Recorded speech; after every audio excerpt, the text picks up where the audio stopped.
So I want to tell you about a couple new behaviors that we have in the game, or a couple of areas where we've refined the behaviors that we have in the game. And what they are is in headers and in tackling. We've added a wealth of new animations. We had an abundance of animations already in headers, but we've added some new header types in the game to get a lot more differentiation and better synergy between the animations and the ball trajectories and the ball physics that we get in our game. A problem that we had in FIFA 10 was maybe a cross would come into the box and a player would have a delicate header that he needs to play, but he'd play an animation where he leans back and heads right through the ball, and it really didn't fit the context of the scenario. So what we've done this year is we've added a bunch of new animations in different buckets, and we've added glancing headers where he might just touch the ball to the side and redirect it to the corner, cushion headers where he takes some speed off the ball, plus we have the medium and high-powered headers that we had last year, and then one other type which is downward headers where he actually tries to get the ball down to the goal line and not put it over the bar. So there's a little bit of a game element to the downward headers as far as how you position your player. There's a game element to the power that you put on the glancing headers to try and get these different header types. And obviously they have their advantages, each of them. So it really opens up the heading game on corners and crosses when trying to finish a lot in our game.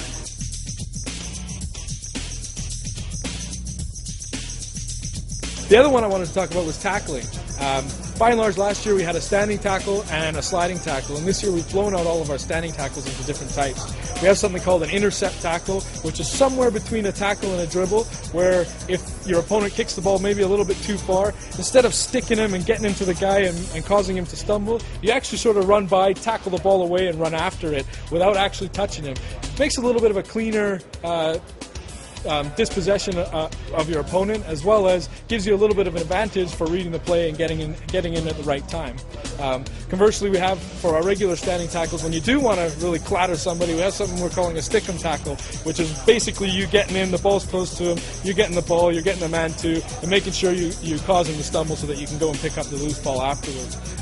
We also have a tackle type called knock it away and retrieve, where it's kind of dicey whether he's going to have possession or not, whether you can stick him and actually get a piece of him. So you just knock the ball away, run around the other side or run that side, and then go and retrieve it after.